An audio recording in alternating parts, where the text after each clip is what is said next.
Muito obrigada pelo convite, pela apresentação, Ramiro. Eh, eu gostaria de, primeiro, parabenizar por essa excelente, e brilhante ideia de um encontro como esse, tão necessário e importante nos dias atuais para o planeta, né. Se discutirmos a questão dos riscos que envolve a todos que vivemos neste planeta, é extremamente necessário. Por essa razão, meus parabéns para a todos vocês que se debruçaram nessa organização, nessa composição desses dias intensos, porém bastante importantes para a temática. Eh, eu não trago uma apresentação, porque, como que se já fosse uma coisa pronta, mas eu gostaria de expor aqui alguns elementos importantes para a discussão da temática que me foi proposta discutirmos, que é justamente a respeito da segurança alimentar e a mitigação de desastres socioambientais, no sentido de fazermos uma análise para a sustentabilidade e a democracia, tendo em visto que nós vivemos num país que almeja cada vez mais uma sociedade de direitos, um país onde tem, digamos que, pouco mais de 30 anos voltado para a democracia, né. Bom, então é nesse sentido, é um desafio poder trazer essa temática de segurança alimentar e mitigação. Portanto, eu não fiz uma apresentação em PowerPoint, mas eu quero trazer essas reflexões do lugar de onde eu venho, né, nós viemos discutindo essa temática. O professor Ramiro colocou aqui o que nós, de onde nós vimos, né. Nós atualmente já há pouco mais de quase 14 anos, nós vimos coordenando um núcleo de estudos, pesquisa e extensão, como ele disse, voltado para o estudo de famílias e políticas públicas. Evidentemente, esta é uma temática muito ampla que engloba todas as políticas públicas e, preferencialmente, nós temos nos dedicado a trabalhar a questão da saúde e a assistência social, ambos os sistemas, tanto o único de assistência social quanto o Sistema Único de Saúde. Então, por essa razão, e a abrangência da temática é realmente bastante significativa. Então, nosso propósito, nesse período dos últimos 5 anos, tem sido voltado para trabalharmos a questão da segurança alimentar em famílias em situação de vulnerabilidade. O que tem nos levado a produzir, diversas, artigos, enfim, eh eh socializando a nossa produção de conhecimento e junto a outras instituições que também têm interesse na temática que nos aflige. Então, nos últimos 5 anos, constituímos e decidimos, a partir da Covid, inclusive, já constituir uma pesquisa que nós denominamos multicêntrica, no qual se englobam 11 universidades de diferentes países, sendo 3 da Europa e depois o resto da América Latina, como Argentina, Chile, Bolívia, Colômbia e o Peru. E nós aqui no Brasil, temos, a participação de 4 universidades, sendo 3 federais e uma que é comunitária. Então, temos ao todo 11 instituições que vimos já discutindo, e a temática dentro desse grupo que nos aflige tanto, e que é de políticas públicas e família, tem sido, não sei se em razão, quer dizer, até sei, né, a razão de que o incremento da necessidade de trabalharmos com as famílias era a razão, evidentemente, da questão de segurança alimentar. Né, então isso é o motivo, a justificativa que eu quero aqui colocar e socializar com vocês, que nos trouxe, evidentemente, a vir a discutir com vocês, esta temática. E nosso objetivo, portanto, nesta tarde, é oferecer essa análise da interligação entre a segurança alimentar e a mitigação de desastres socioambientais, né? Quais são as suas interações entre as políticas públicas voltadas para prevenir e mitigar os impactos em eventos sociais adversos, assim como garantir acesso a alimentos de alta qualidade, né? Por outro lado, a gente crê que nós podemos aqui também dividir a necessidade de compreendermos quais são as estratégias que efetivamente integram essas esferas essenciais, visando fortalecer a integridade social e a segurança alimentar mais sustentável, inclusiva, democraticamente robusta, ao integrar os princípios da segurança alimentar como uma estratégia de redução de riscos socioambientais. Então, nesse sentido, e que a gente gostaria aqui de conversar, de, digamos, fazer um alinhamento conceitual do que significa quando a gente fala de mitigação na segurança alimentar. O que significa a adaptabilidade e o que significa a mitigação? Porque, ora, nós encontramos, às vezes, algumas correntes que o tratam indistintamente estes ambos os termos. Por essa razão é que nós acreditamos que talvez nós possamos fazer, para fins de entendermos a segurança alimentar, fazermos um alinhamento conceitual, né? Essas duas categorias que são centrais nessa discussão, né? Por exemplo, quando falamos a respeito da adaptabilidade, né? Na verdade, estamos nos referindo à capacidade de ajustar a novas condições ou situações de maneira flexível e eficaz, a capacidade de uma pessoa, né, de uma organização ou de um sistema, isto é, para que se adapte às mudanças, né, aos desafios ou adversidades. Vamos por um exemplo. No contexto das mudanças climáticas, por exemplo, né, a adaptabilidade pode se referir à capacidade de uma comunidade se ajustar às condições climáticas em mutação, implementando novas práticas agrícolas ou construindo infraestruturas mais resistentes. Já a mitigação se refere às ações ou estratégias que são tomadas para reduzir ou minimizar a severidade ou impacto ou as consequências de algo que é indesejado. Nesse contexto das mudanças climáticas, claro, a mitigação se concentra em reduzir, né, como nós já conhecemos e ouvido muito, reduzir as emissões de gases de efeito estufa, né, para diminuir o aquecimento global e seus impactos adversos e envolve, portanto, esforços, né, no sentido de diminuir a causa subjacente do problema, que é, por exemplo, a redução das emissões de carbono através de fontes de energia mais limpas é uma medida de mitigação das mudanças climáticas. Portanto, a adaptabilidade se refere à capacidade de se ajustar a mudanças, enquanto a mitigação envolve a redução ou minimização dos impactos negativos de um evento ou problema. Ambos os conceitos, né, são importantes em uma variedade de contextos que nós conhecemos, né, desde mudanças climáticas até a gestão das crises geradas por elas, assim como a adaptação a novas circunstâncias também geradas por elas. Então, achei importante podermos distinguir entre um e outro conceito para que a gente pudesse falar da segurança alimentar e no processo da mitigação de desastres socioambientais, né. E é nesse sentido, aí eu proponho então que a gente, faça uma reflexão a partir de 4 grandes eixos fundantes que eu proponho aqui. O primeiro, que seria a interligação entre segurança alimentar e a mitigação de desastres, né.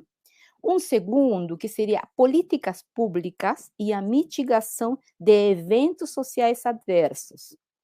Um terceiro, que seria a integridade social e a segurança alimentar.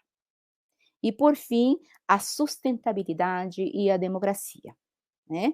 São esses 4, digamos, pilares, eu diria, da explanação que a gente pode aqui fazer a respeito da temática que hoje aqui nos junta, né, nesse momento para refletirmos. Quanto ao primeiro, então, a interligação entre segurança alimentar e mitigação de desastres, né, nós podemos dizer, então, que o Brasil é conhecido né, nós já sabemos, né, que ela é conhecida pela sua riqueza em recursos naturais, incluindo vastas áreas de terras férteis, uma extensa rede hidrográfica e uma biodiversidade notável. Eu tenho me cansado de dizer que nós somos um país e nós ouvimos aqui, né, muito falar, nós somos que temos uma dimensão continental e efetivamente quando comparado com outros, não só no volume, na extensão territorial, nós temos uma significância, bastante relevante para o planeta, né. Bom, no entanto, esses recursos naturais também podem ser fonte de desafios significativos devido à variabilidade climática e aos eventos extremos, como nós já conhecemos, por exemplo, no Nordeste, as secas, as enchentes e deslizamentos de terra que nós vivenciamos no Sudeste, normalmente nos meses de verão, né? Aí, para isso, então, eu gostaria que a gente eh, eh, elencasse, né, se a gente pudesse fazer aqui, se a gente fosse numa aula propriamente dita, alguns aspectos chaves para essa interligação que a gente menciona que existe entre a segurança alimentar e a mitigação de desastres socioambientais. Uma primeira, eu diria que é a vulnerabilidade agrícola, né? O país, né, é um dos principais produtores mundiais de alimentos, desde grãos até carnes, não é, isso não é nada, que a gente já não soubesse, isso não é novidade, né. No entanto, a variabilidade climática, incluindo as secas que mencionávamos anteriormente, essas secas prolongadas ou as enchentes repentinas, podem ter um impacto devastador nas colheitas e na produção de alimentos, como já vem ocorrendo, né, sem dúvida. Isso afeta não somente aos agricultores, né, mas também a disponibilidade e o preço dos alimentos para a população em geral. Isso nós sentimos nos supermercados, na falta de alguns produtos, o preço elevado, enfim, a vivência cotidiana na utilização e no consumo dos alimentos já nós vemos todos afetados, né. E nesse sentido, um outro aspecto chave que eu diria nesta interligação é a distribuição de alimentos. Os desastres socioambientais podem interromper, claro, a distribuição de alimentos, tornando difícil o acesso da população aos alimentos de qualidade, né? Estradas bloqueadas, nós já vivenciamos isso normalmente, quando tem alguma intercorrência não necessariamente de natureza social, como greves, etc., mas nós já vemos isso, né, por exemplo, a infraestrutura danificada, sistemas de transporte prejudicados, que podem resultar em escassez de alimentos e em áreas afetadas pelos desastres, né? Ou seja, uma região afetada por algum desastre, não necessariamente é a única que é atingida. Todos nós, em efeito cascata, de algum modo, somos afetados, né? Um outro elemento, digamos, que eu poderia colocar aqui como um elemento chave, pode ser os impactos que efetivamente ocorrem nas comunidades vulneráveis, né? Muitas vezes são as comunidades, estas comunidades menos favorecidas, que têm menos recursos para se adaptar, que enfrentam os maiores desafios. Populações de baixa renda, que já lutam para acessar uma alimentação adequada, podem ser particularmente afetadas por eventos extremos que prejudicam a produção e o acesso aos alimentos. Uma outra questão que a gente poderia agregar aqui para fazer essa interligação é a necessidade de adaptação e resiliência. Resiliência é uma palavra que muita gente tem ouvido, né? Para abordar esta interligação, nós acreditamos que seja essencialmente necessário desenvolver estratégias que aumentem a resiliência do sistema alimentar. Isso inclui a promoção de práticas agrícolas mais resilientes ao clima, sistemas de armazenamento de alimentos eficazes para enfrentar interrupções na distribuição e programas sociais que garantam o acesso a alimentos em momentos de crise. Eu poderia agregar um outro elemento, que é o papel este das políticas públicas, nessa interligação necessária, né. Sabemos que as políticas públicas desempenham um papel importante na gestão desta interligação. Isto inclui o desenvolvimento, de planos de contingência para desastres, investimentos em infraestrutura resistente a eventos extremos e políticas de segurança alimentar que garantam a disponibilidade e o acesso a alimentos adequados em todos os momentos. Bom, então eu diria que este primeiro eixo, quanto à interligação entre segurança alimentar, eu mencionei alguns aspectos que eu considero chave para que nós possamos fazer essa interligação com os elementos que mencionei, né? Bom, entrando à questão de qual é o papel das políticas públicas como segundo eixo fundante dessa explanação, diríamos que as políticas públicas, de maneira geral, desempenham um papel central na prevenção e mitigação de desastres socioambientais, né?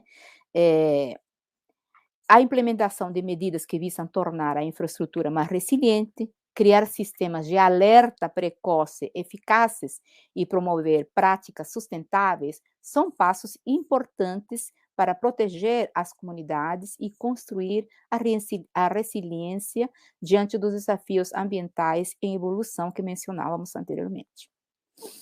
Bom, eh, nesse sentido, a gente gostaria de colocar também alguns elementos adicionais que consideramos estar vinculados a esta temática das políticas públicas.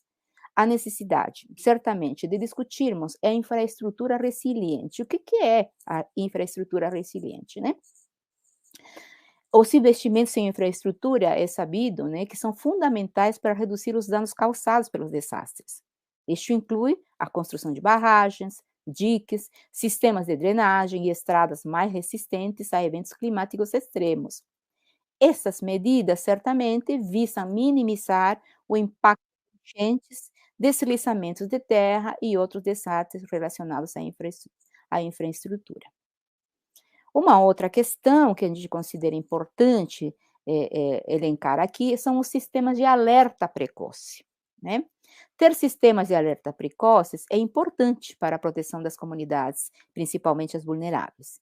Isto inclui, portanto, a implantação de tecnologias e procedimentos que permitam prever a ocorrência de desastres, como tempestades ou inundações, para que as pessoas possam ser evacuadas a tempo.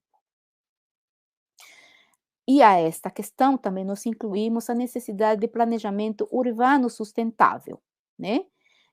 Pois desempenha um papel significativo na redução de riscos de desastres. O desenvolvimento de cidades sustentáveis, com regulamentos e práticas que consideram os riscos ambientais, evidentemente pode ajudar a reduzir a exposição das populações a eventos adversos. Uma outra questão também que a gente pode elencar aqui são as políticas de uso da terra. Eu diria talvez uma das mais importantes, né? A gestão adequada do uso da terra é fundamental para mitigar desastres. Inclui regulamentações que evitem a ocupação de áreas de risco, que muito nós nos lamentamos diante dos eventos, né? Como encostas íngremes suscetíveis a deslizamento de terra, bem como políticas que promovam a conservação de áreas verdes e ecossistemas naturais. E, por fim, como um outro elemento também importante dentro das políticas públicas que a gente está mencionando aqui, é a segurança alimentar e agricultura sustentável, né? Desempenha um papel importante na construção dessa resiliência das comunidades em situação de vulnerabilidade, principalmente as comunidades rurais, né? Programas que incentivam práticas agrícolas sustentáveis e que garantem o acesso a alimentos em tempos de crise são essenciais para mitigar os impactos dos desastres na produção e na distribuição de alimentos. A educação e a conscientização dessas comunidades, sem dúvida, também é um elemento bastante importante, né? As políticas públicas que promovem a educação e a conscientização sobre riscos ambientais desempenham um papel relevante na preparação das comunidades. Isto inclui campanhas de educação pública sobre como se comportar em situações de emergência e como se preparar para desastres iminentes. A cooperação internacional também é um elemento bastante importante, né, porque o Brasil participa de esforços internacionais de cooperação para mitigação de desastres, trocando conhecimentos e recursos com outros países e organizações, o que pode vir, inclusive, a fortalecer ainda mais a capacidade da resposta de desastres que tenham ocorrido no Brasil. Bom, eh, chegando ao terceiro elemento, que é o terceiro eixo fundante dessa discussão, eu gostaria de trazer aqui a vocês a questão da necessidade de uma integridade social. O que que a gente está a que a gente está se referindo quando fala de integridade social, né? Eu reforço é o reforço da integridade a segurança alimentar, pois envolve a criação de políticas e programas que abordem questões sociais e alimentares de forma integrada, buscando garantir que todas as pessoas tenham acesso a alimentos de qualidade, promovendo assim um ambiente social mais equitativo e saudável, né? Essa interligação entre vale a redundância, entre a integridade e a segurança alimentar, especialmente um país tão diversificado e com desigualdades socioeconômicas tão evidentes e complexas, certamente visarão garantir que as famílias tenham acesso a alimentos nutritivos e de qualidade, não apenas promovendo saúde física, mas também contribuindo para o bem-estar emocional e a estabilidade das comunidades. Portanto, políticas públicas eficazes deveriam ser consideradas nessa interdependência e buscar abordagens integradas para enfrentar as questões mencionadas como questões essenciais. Aqui, nesta necessidade de integridade, nós gostaríamos de explorar algumas interligações. Por exemplo, qual seria o impacto da segurança alimentar, né? Isto é, aquilo que não se limita apenas a garantir que as pessoas tenham acesso a alimentos em quantidade suficiente, mas também se refere à disponibilidade de alimentos de qualidade, né? Nutritivos e adequados às necessidades das famílias. Quando as famílias têm acesso a uma dieta balanceada e adequada, isto é, não só se promove saúde física, mas também se contribui significativamente para o bem-estar psicológico e emocional das pessoas. Os efeitos na saúde mental e a estabilidade emocional podem causar, sem dúvida, estresse, como já nós temos um alto índice, né, de que neste momento não tenho os dados, mas o alto índice, segundo a Organização Mundial da Saúde, que estabeleceu o cuidado com a saúde mental, né? É o que gera, como eu dizia, estresse, ansiedade e preocupações emocionais nas famílias, por exemplo, causado a partir da escassez de alimentos ou a falta de acesso a uma dieta equilibrada. A má nutrição pode ter impactos negativos na saúde mental, contribuindo para problemas como a depressão, né? Portanto, garantir a segurança alimentar não é apenas uma questão de nutrição, né? Senão de bem-estar emocional. As famílias vulneráveis, buscando garantir o acesso de alimentos nutritivos, desempenham um papel fundamental no apoio, né, ao desenvolvimento do nosso país, por meio de, principalmente por alguns programas de assistência alimentar e outras medidas relevantes, né, que se tornam cada vez mais essenciais para serem multiplicadas. As famílias economicamente mais vulneráveis são as mais impactadas pela segurança alimentar. Elas enfrentam desafios significativos ao buscar adquirir alimentos de qualidade devido a restrições financeiras, né? E aí é necessário, então, que nós possamos fazer uma abordagem sinérgica, isto é, garantindo a integridade social, né, que pode ser considerando a segurança alimentar como um componente essencial a partir de programas sociais que possam visar melhorar o acesso à educação, à saúde, a emprego e que podem desempenhar um papel importante na promoção da segurança alimentar, pois as famílias com melhores condições socioeconômicas tendem a ter mais recursos, sem dúvida, para adquirir alimentos de qualidade, né?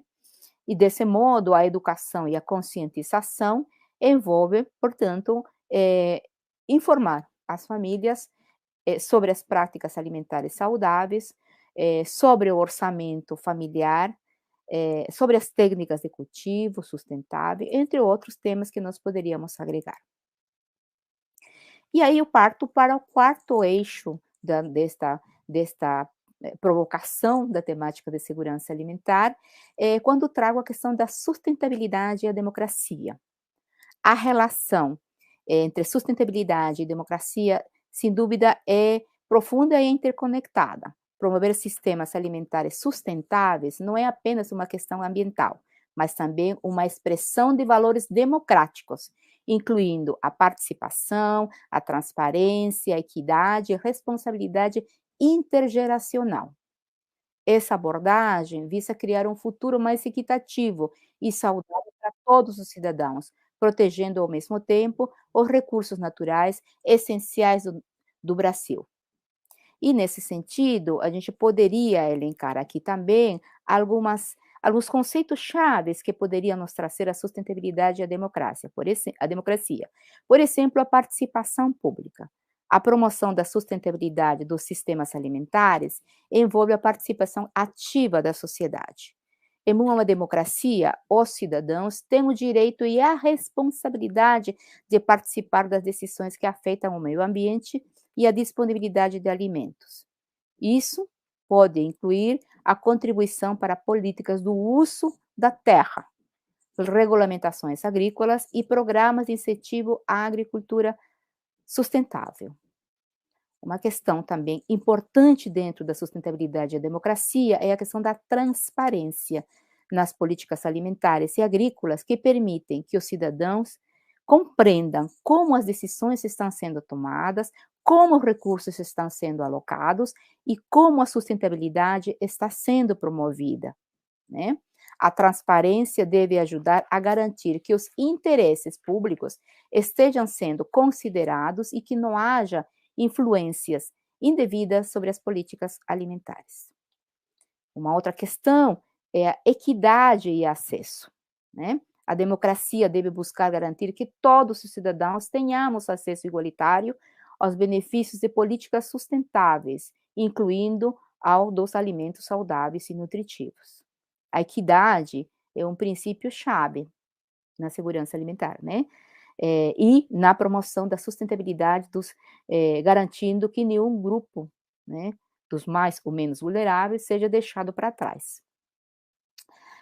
Incluímos um outro elemento que é a proteção dos recursos naturais. Proteger os recursos do país, como solos férteis, água limpa e a nossa rica biodiversidade, né, são fundamentais para a produção de alimentos ao longo prazo e para a saúde do planeta, né? A proteção desses recursos deve estar alinhada com os princípios democráticos de cuidado com o bem comum. A responsabilidade intergeracional, que nos referíamos anteriormente, as decisões tomadas hoje, devemos tomar em conta, sem impacto nas condições de vida das gerações futuras.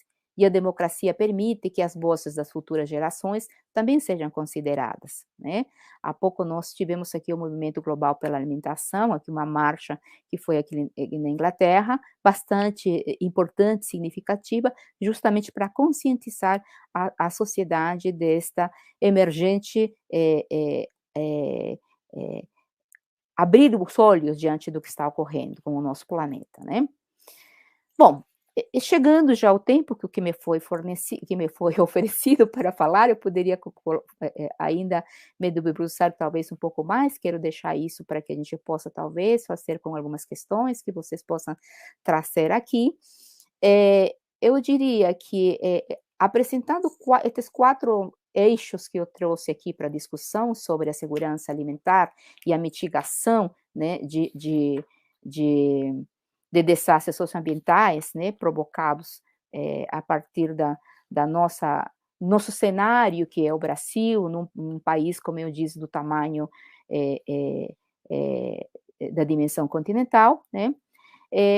Diria que a modo de conclusão, eu poderia, eh, destacar aqui essas 2 categorias que trouxe ao início da minha fala, a questão da necessidade de adaptabilidade e a necessidade de entendermos a mitigação.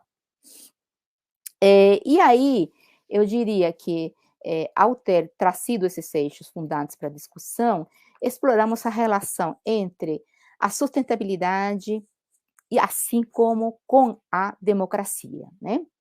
Destacamos que promover sistemas alimentares sustentáveis não é apenas uma questão ambiental, mas também uma expressão de valores democráticos, incluindo a participação, a transparência, a equidade e a responsabilidade intergeracional, ou seja, a responsabilidade é de todos nós, né?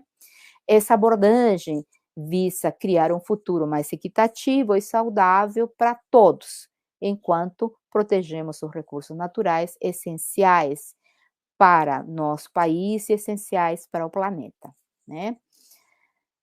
Nessa esperança de que nós tracemos essas reflexões, essas análises aqui, é que esta discussão possa inspirar ações concretas e colaborativas para abordar os desafios complexos da segurança alimentar e da redução de riscos socioambientais no Brasil. Somente por meio de esforços coordenados e políticas eficazes poderemos certamente construir um futuro mais resiliente e próspero para todos os brasileiros, especificamente, e para todos os cidadãos do planeta. Agradecemos a todos por sua atenção e dedicação, né, que se tiveram, a estar aqui participando, como eu disse ao início da minha fala, desses 3 dias de importantes discussões que certamente trarão novas reflexões para a, a temática de integralidade, de atenção ao nosso planeta. Pelo momento é só, mais uma vez a minha gratidão e fico à disposição. Muito obrigada.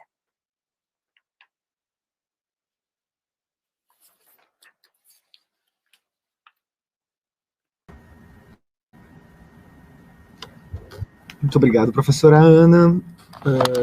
Excelente apresentação. É um prazer ter a senhora aqui. Não é? Fico muito contente, enfim, nos conhecendo pessoalmente. Tá? Por enquanto, não temos nenhuma pergunta no chat, então eu acho que o pessoal mais curioso, pelo visto, não está online ainda. Eu tenho umas perguntas, não é? Algumas preocupações também que eu queria compartilhar. A primeira, talvez, que vai bem na linha da sua palestra, é sobre a relação entre democracia e segurança alimentar, principalmente entre democracia e fomes em massa, né? Eu lembro do Amartya Sen e a teoria de que a fome em massa, né, famine, a carestia é principalmente um problema de entitlements, é um problema de direito, não é? Não é à toa que a gente fala a um direito à segurança alimentar, um direito de não sentir fome. As pessoas às vezes podem pensar que isso é um tanto exagero, mas é bastante claro. Talvez um dos principais motivos pelos quais hoje fomes em massa são raras é que nós vivemos num mundo mais democrático. Quando existe algum choque a um sistema alimentar, uma redução na produção, algum conflito, alguma estiagem, né, os cidadãos podem fazer pressão sobre o governo para adotar medidas de redistribuição de alimentos, não é? E hoje também nós temos ajuda humanitária, comércio internacional, existe essa possibilidade de ajuda. E nós vemos claramente como nos últimos, talvez 200 anos, as situações de fome em massa são justamente aquelas em que isso não ocorreu. E essa foi uma grande preocupação, ainda não é? Hoje a gente olha para o cenário internacional, começou na pandemia, não é? Quando você tinha uma disrupção nessas cadeias, nessas supply chains, nas cadeias de abastecimento, nos mercados, você tinha o risco de menor colaboração internacional. Isso piorou agora nós temos guerra, não é? E isso é extremamente preocupante. A gente viu isso recentemente com o problema, a quebra, a falha aquele acordo sobre comércio de grãos no Mar Negro, né, em que a Rússia saiu do acordo e se recusou a deixar passar grãos pelo Mar Negro, e os países mais prejudicados foram os países mais pobres, né, do chifre da África. Então, eu queria que a senhora comentasse um pouco sobre essa relação que nós temos ainda hoje, não é, entre democracia e fome. E talvez as fomes que nós tivemos no Brasil, talvez a grande fome em massa, foi justamente no fim do século XIX, não é, quando a gente ainda não tinha efetivamente democracia aqui. Então, isso é muito preocupante quando nós falamos, talvez, em retrocesso democrático, a possibilidade de voltar a ter algo como de fomes em massa, assim, efetivamente milhões de pessoas morrendo no mesmo lugar de fome.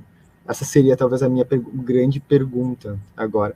A outra é sobre como que o sistema de segurança alimentar hoje lidam com que é a parte da sua pesquisa, a senhora já trabalhou com isso no contexto da pandemia global, com como eles analisam cenários futuros, não é?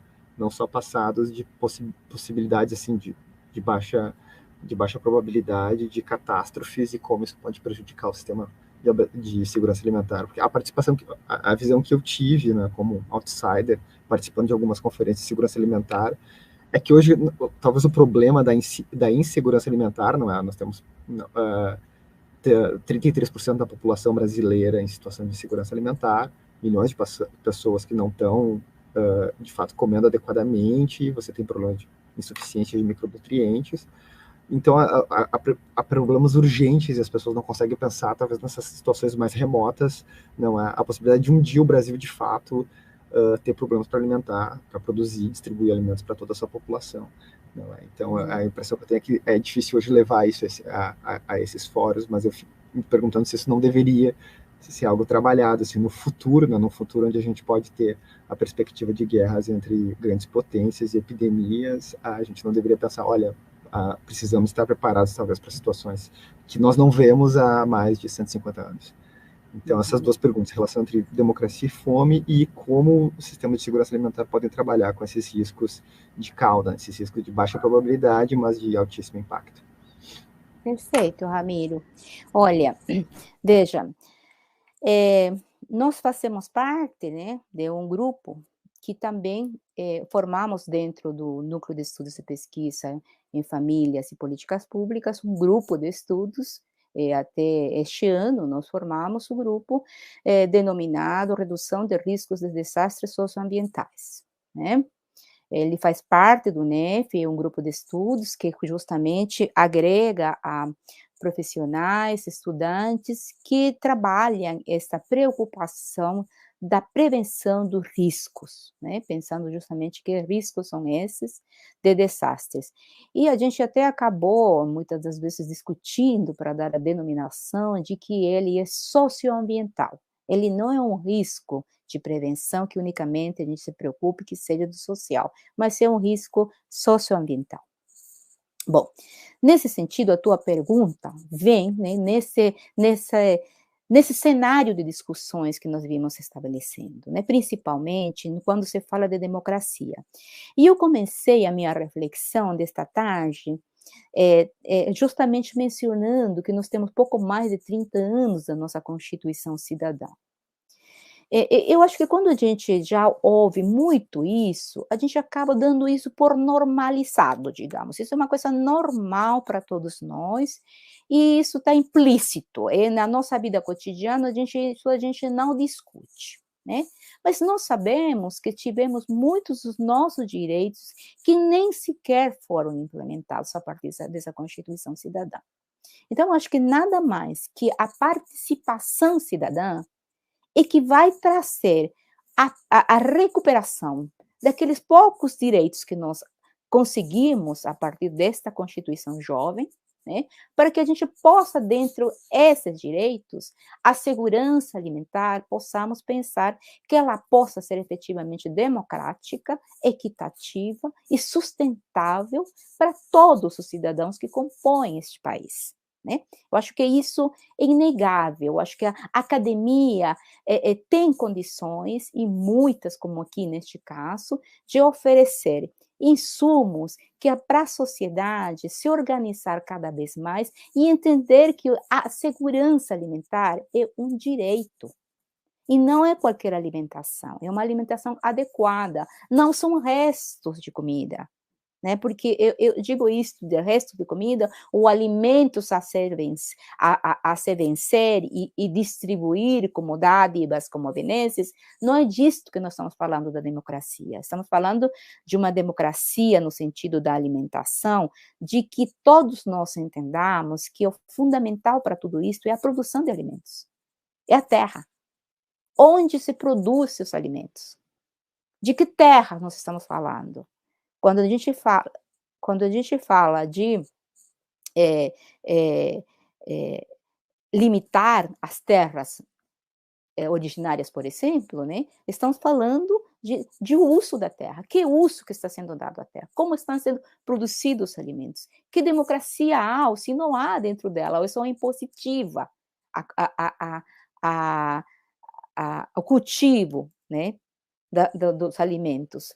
Então, eu acho que é o momento certo para nós, no Brasil, para entendermos, né, que precisamos cada vez mais trazer a sociedade para esse discurso, para a necessidade de entender que se eu vou para o supermercado, não é unicamente a ausência, se eu troco uma fruta por outra que não é de temporada, não é exclusivamente o meu bem-estar particular, né? Quer dizer, pela perda do consumo desse alimento, teve todo o sistema, toda a engrenagem de produção desse produto, vale a redundância, né?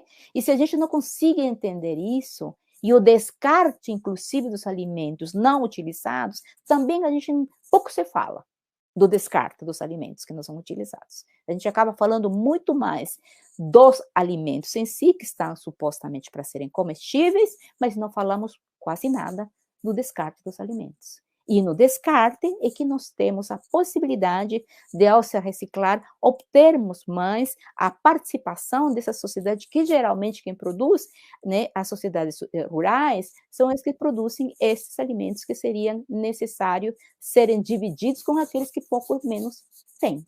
Né?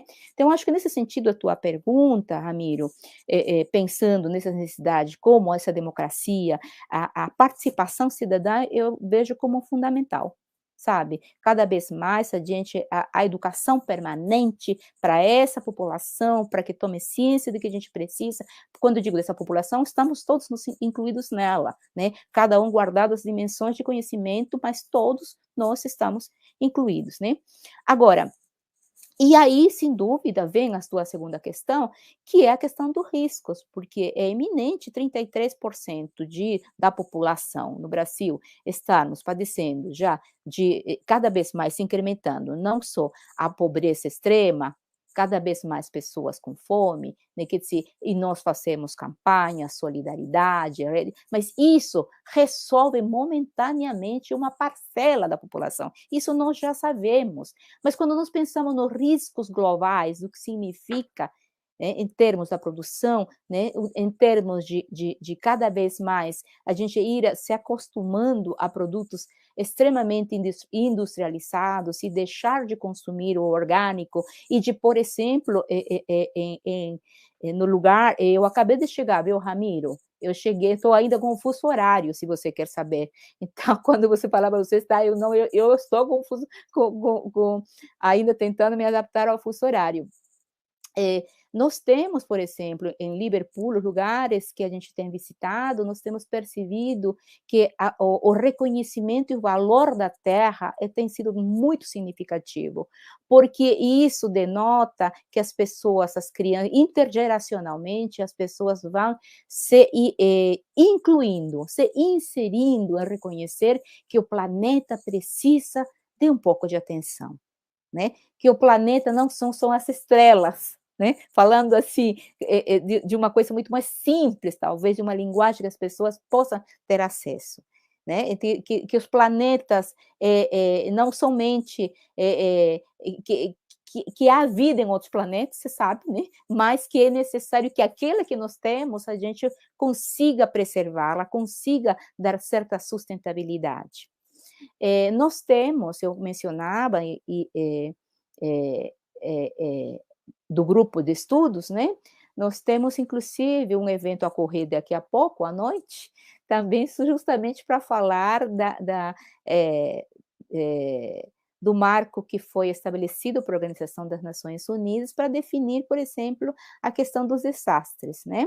Quando a gente pensa que 13 de outubro foi uma data muito significativa para isso, e ao mesmo tempo a gente disse, então, o que ocorreu então em 88, quando a ONU decretou? Dizíamos que chegaríamos às metas do milênio dando conta do cuidado do nosso planeta, né? Para não ocorrerem menos desastres. Chegamos aos anos 2000, não ocorreu. Chegamos a 2015, fomos para a ODS. Chegamos agora, estamos para pouco tempo de 2030 e, pelo visto, também não conseguiremos chegar. Então, assim, são desafios que trazem riscos globais para todos nós, né? São desafios que, claro, guardada a dimensão dessa temática de segurança alimentar, nós percebemos que há uma necessidade de cada vez mais disseminarmos esses conhecimentos, estes riscos existentes na sociedade global. Eu não sei se eu consigo responder a tuas perguntas, mas o que eu quis trazer aqui são as reflexões, como eu disse, do lugar de onde eu venho, de onde eu trago estas reflexões e representando aqui a esse núcleo que tem esses grupos de estudo especificamente voltada para a questão de desastres neste caso. Perfeito, estou bastante satisfeito, professora Ana, e espero que a gente possa ainda conversar bastante sobre isso. Tem várias coisas, na realidade, agora que eu vejo... Isso é uma das marcas que ficou bem claro na transição de governo, que agora, hoje, e não só no governo federal especificamente, mas a gente viu que toda a sociedade teve uma mudança, a maneira como a gente vê segurança alimentar, isso é algo que está sendo discutido, vai ser discutido ainda mais ao longo do ano. Não, vai haver um novo plano sobre segurança alimentar. Agora lançaram o Plano Brasil Sem Fome, há várias políticas tratando disso. Isso é uma questão que deve entrar, inclusive, em políticas que talvez não... Que as pessoas não vão ver uma relação direta, mas possivelmente na estratégia de adaptação de mudanças climáticas. A gente pode ver que é algo que ainda se vai conversar muito, não é? Nos próximos anos, e é um prazer poder participar dessa discussão.